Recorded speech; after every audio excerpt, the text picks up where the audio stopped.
오늘 아침 뉴스 연구소. 오늘 아침 뉴스의 맥을 짚어드리는 시간 뉴스연구소. 오늘도 두 분의 연구위원 나오셨어요. CBS 김광일 기자, 뉴스톱 김준일 대표, 어서 오십시오. 안녕하세요. 예, 첫 뉴스 오늘도 도쿄 올림픽으로 가죠. 우아한 입수로 희망을 쐈다.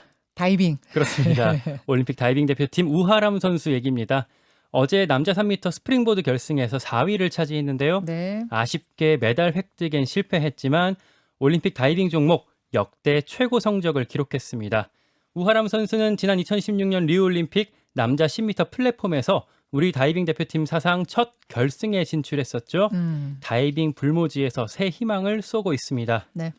여자 배구 대표팀은 잠시 후 오전 9시부터 터키와 8강전 치릅니다. 여자 배구요. 이게 중요한 거죠? 예, 이제 간판 김연경이 2011년부터 6년 동안 요 상대팀 터키 그 리그에서 네. 뛰었다는 점에서 양팀 전술 싸움도 치열할 것으로 보입니다. 그러니까 지난번 세르비아전은 사실 덜 중요했어요. 예, 그때는 왜냐하면 저도 그때는 올라갈 저도 수 상관없으니까. 근데 이번에는 이거는 중요한 겁니다. 그렇습니다. 터키전은. 예. 오후 7시에는 야구 준결승이 있죠. 숙적 일본과 결승행 티켓을 놓고 다툽니다. 네, 야구. 예, 올림픽 이제 4흘 남았는데요. 우리 대표팀 현재 금메달 6개로 종합순위 10위 기록 중입니다.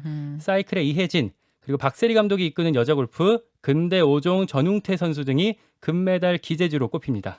일단 터키 아주 세다면서요. 뭐 세계 4위입니다. 어. 랭킹으로 세계 4위고 그래서 뭐 한국보다 훨씬 뭐 랭킹으로는 높죠. 한국은 13위거든요. 네, 네. 그리고 역대 터키전에서 한국이 2승 7패예요.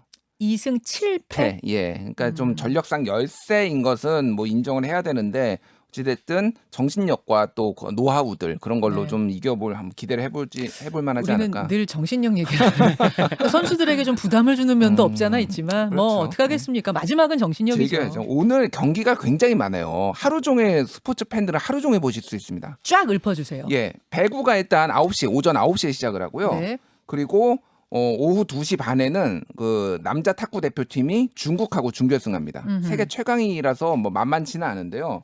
그리고 오후 5시에는 여자 핸드볼 대표팀이 네. 북유럽의 강호 스웨덴하고 또 붙고요. 우생순이죠. 그리고 야구가 오후 7시에 일본 한일전이 붙고요. 7시. 예, 그리고 오늘 또 이제 골프 여제 박인비 선수가 처음으로 골프에서 2연패, 올림픽 2연패를 지금 도전을 하고 있거든요. 그 외에 고진영, 김세영, 김효주 선수들도 다 나오고 있어서 하루 종일 스포츠 보실 수 있을 것 같아요. 그래요. 김광일 기자는 뭐 스포츠 좋아하는데 예. 특히 어디에 주목하세요? 이번 올림픽에서 조금 인상적이었던 장면은 어제도 있었거든요. 우아람 선수가 이제 4등 한 다음에 언론이랑 인터뷰하면서 다이빙. 그렇습니다. 네. 4등 한 것도 영광이다. 뭐 기분 나쁘지 않고 좋다. 뭐 이렇게 하면서 웃어 보이더라고요. 그리고 또 역도도 보셨는지 모르겠어요. 진윤성 선수가 6위를 했었는데 네. 마지막 시기 하면서 다리에 힘 풀려서 이렇게 쓰러졌거든요. 맞아요. 예, 이렇게 되게 위험해 보인다 싶을 정도로 확 쓰러졌는데 그리고 나서 금방 일어서더니 손을 이렇게 확 위로 흔들면서 이렇게 웃음을 보였습니다. 옛날에는 이렇게 메달을 확보하지 못하면 울고 불고 뭐 이런 모습들을 많이 보였어요. 게다가 무슨 아쉬워서. 죄인처럼 귀국할 때 맞아요. 그런 것도 있었어요. 예전에. 근데 이제는 어떤 단순히 어떤 순위 혹은 메달 진입 여기에 크게 연연하지 않는 것 같더라고요. 그게 네. 조금 더 인상 깊고 앞으로는 좀 이런 모습이 또 올림픽 맞아요. 정신으로 강조되지 않을까 싶습니다. 근데 언론도 많이 바뀐 게 이번에 뭐 한국의 종합 메디다 이런 거 보도하는 언론 거의 못 보셨을 거예요. 맞아요. 국민들도 바뀌고 이 종목도 보면은 굉장히 다양해졌어요. 무슨 요트도 있고 사실 우리가 다이빙 요트 뭐 이런 거 옛날엔 잘 못했잖아요. 근데 선수들이 그냥 즐기면서 자기가 잘하는 거 하면서 메달에 오히려 연연하고 열심히 하다 보니까 좋은 성적, 한국 최고 신기록 나고 이런 게 굉장히 긍정적이고 이게 MZ 세대의 어떤 특성이다 이런 맞아요. 언론 부서 기사도 있더라고요. 저희도 어제 꼴등한 럭비팀 연결하지 네. 않았습니까? 쿨하게 즐기는 거죠. 두 번째로 갑니다. 일촉즉발 선거판. 예, 이제 또 선거판 얘기인데요. 네. 대선 후보를 정하는 여야 토너먼트가 이어지면서 진영 내 갈등이 격화하고 있습니다. 먼저 더불어민주당은 한 달째 네거티브 난타전을 벌이고 있는데요. 이제는 음주운전이 화두입니다. 음주운전. 예. 이재명 캠프 대변인이 설화로 사퇴했지만 후폭풍이 이어지고 있습니다. 후폭풍이 이어지는데 양상이 좀 바뀌었어요. 예. 이재명 지사 본인의 음주운전이 한 번이 아니었을 수 있다 이런 주장이 나오면서 다른 후보들이 당에 공식 검증단을 설치해달라고 요구했습니다. 네. 이재명 지사는 전과 기록 다 제출돼 있는데 무슨 말이냐 이렇게 일축했는데요. 그러면서 돌연 이낙연 캠프 오영훈 의원을 당 선관위와 윤리감찰단에 신고를 했습니다. 이재명 캠프에서 예, 이낙연 캠프 의원을 예. 오 의원이 그 논평에서 경기도민 혈세가 이 지사 선거운동 주유비로 쓰였다 이렇게 주장을 했는데 이거 거짓말이다 라면서 허위사실 유포라고 반격을 한 겁니다. 그리고 야권에서는요. 국민의힘과 국민의당이 합당 문제로 갈등을 겪고 있습니다. 네네. 국민의당이 자꾸 그러면 안철수 대표가 대선에 독자 출마할 수 있다 이렇게 엄포를 놓자 국민의힘 이준석 대표는 안철수 대표가 전원 정치하지 말고 직접 얘기해라 이렇게 맞받았습니다. 윤석열 전 검찰총장은 서울 강북에서 당원 모집에 나서는 등 국민의힘 당내 보폭을 넓히고 있고요. 최재형 전 감사원장은 오늘 대선 출마를 공식화합니다. 오늘 공식 대선 출마 선언. 하나하나 보죠. 김준일 대표. 예. 일단 민주당 원팀 협약식 한 게 지난주인데 예. 언제 협약식 했나 싶게 다시 경색되고 있어요, 분위기가. 뭐 오래 안 갈 거라고 그때도 말씀드렸는데 그랬어요. 지금 뭐 all or nothing 이거 승자가 다 위너 테이크스 올인데 이게 잘 갈 리가 없죠.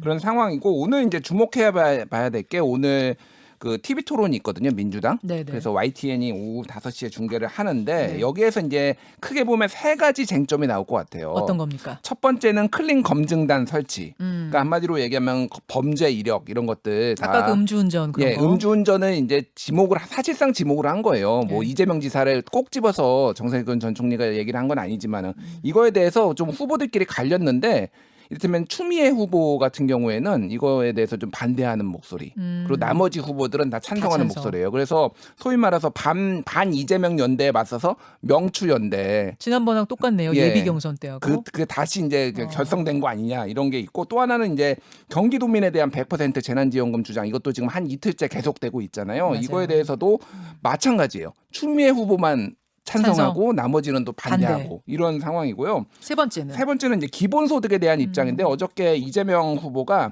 기본소득 토지세 한마디 국토 보유세예요. 이거 걷어서 기본소득 주겠다라고 이제 명확히 한 것인데 민주당 내에서 이거에 대해서 지금 찬반 논란이 굉장히 많아요. 그리고 민주당 그 싱크탱크인 민주연구원에서 생활 기본소득 보장 이런 거를 당의 정책으로 포함시키는 것에 대해서 이낙연 측 뭐 네. 이런 쪽에서 강하게 반발을 하고 있습니다. 네, 왜 네. 이재명 편드는 거 아니냐. 그래서 이것도 오늘 쟁점으로 상당히 떠오를 것이다. 김광일 기자. 이낙연, 이재명 이 두 갈등이 뭐 그동안 한 달 정도 지금 계속돼 왔거든요. 네. 어제 오늘 상황이 또 똑같은 거 아니냐 이렇게 좀 생각하실 수도 있는데 지금은 좀 심각해 보입니다. 그래요. 어제 이재명 캠프에서 선관위에 신고한 오영훈 의원 같은 경우는 이낙연 전 대표의 최측근이거든요. 아, 오른팔 왼팔 하는 정도 사이예요? 예, 그 이제 당 대표 시절에 비서실장을 했었고 예, 지금은 예. 수석 대변인입니다. 그러니까 그 지금 이낙연 캠프를 보면 뭐 박광온, 최인호 이런 그러니까 친문 의원들이 결합된 그 인물들이 있는가 하면 이낙연 후보가 그 당대표 이전부터 이렇게 오랫동안 알아왔던 뭐 예. 오영훈 의원 같은 경우 아주 오래되진 않았지만 예. 알아왔던 이제 사람들이 일부가 있는데 오영훈 의원 같은 경우는 이제 그런 이전부터 알아왔던 그런 이제 인맥이거든요. 이낙연 그 전 대표 같은 경우는 오늘 TV 토론 때 원래는 이제 최근에 보였던 것처럼 좀 점잖게 너무 본인이 나서 갖고 이렇게 상대를 저격하는 것보다는 캠프에 맡기는 식으로 하는 전략을 펴려고 준비해 왔었는데 바뀔 것 같네요. 바뀔 가능성도 좀 주목해 봐야 될 것 같습니다. 오늘 오후 5시입니다. TV 토론 보시고요. 잠시 후에 이준석 대표는 직접 만나서 어제 국민의당 이태규 사무총장에 대한 반론 인터뷰 진행을 하겠습니다. 세 번째로 가죠. 운명의 일주일 한미연합훈련. 한미연합훈련. 예. 남북관계 변수로 떠오르고 있어요. 그렇습니다. 원래 이제 계획은요. 오는 10일, 그러니까 다음 주 화요일부터 사전 연습을 하고 16일부터 본 훈련에 돌입하는 거였는데요. 네. 북한 김여정 노동당 부부장이 지난 1일에 훈련 중단을 요구하면서 그러니까 화해의 물꼬가 트던 남북관계에 일종의 조건을 걸었습니다. 한미 군 당국은 연합훈련 실시 여부와 규모, 방식 등을 지금 협의하고 있는데요. 통일부는 어제 훈련을 연기할 필요가 있다 이런 입장을 재확인했습니다.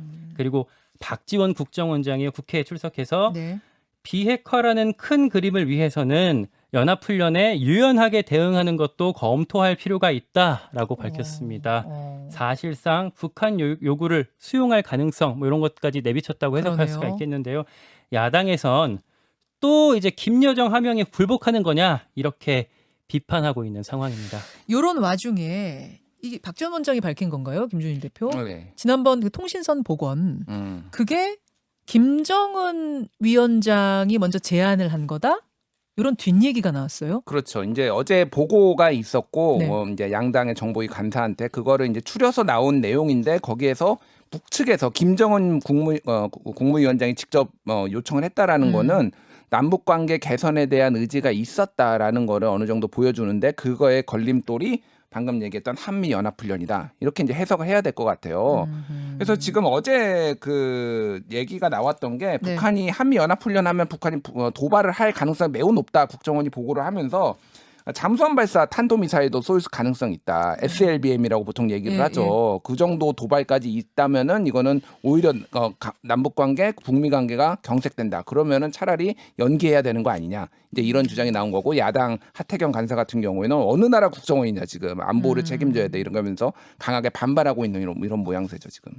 김고영 기자. 그나저나 박지원 국정원장 예. 국회 출석을 자청했다면서요. 그러니까 본인이 이제 정보위에 연락을 해서 네. 정보위 열어달라 내가 출석하겠다라고 자처를 했다고 어제 하태경 국민의힘 간사가 전했거든요. 네네.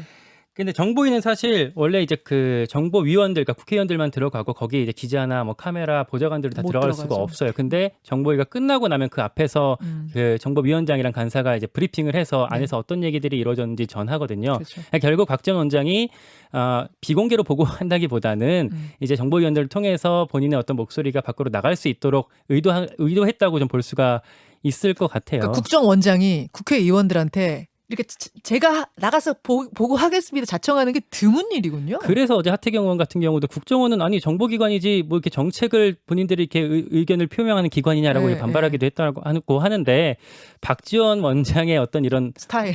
스타일이 좀 드러나는 대목이었던 것 같습니다. 하실 말씀 있으세요? 예. 뭐 한마디로 얘기하면은 남북 관계 개선에 좀 많이 뭐 무게 중심이 쏠렸다라고 봐야 될 것 같아요. 박지원 그러니까 원장이? 박지원 원장이 지금 이제 임기 말이고 문재인 대통령 그래서 정상회담은 얘기는 없었지만은 거기까지 보고 큰 그림으로 지금 나가는 거 아니냐 이렇게 뭐 봐야 될 북한 것 같아요. 전문가니까 하고 예. 싶은 이야기들이 있었을 것 같아요. 여기까지 수고하셨습니다. 고맙습니다. 김현정의 뉴스쇼는 청취자 여러분의 참여로 이루어집니다. 트위터, 페이스북, 레인보우 게시판, 그리고 단문 50원, 장문 100원의 유료 문자 샵 1212, 우물정 1212 통해 참여하실 수 있습니다. 김현정의 뉴스쇼, 여러분과 함께 만듭니다.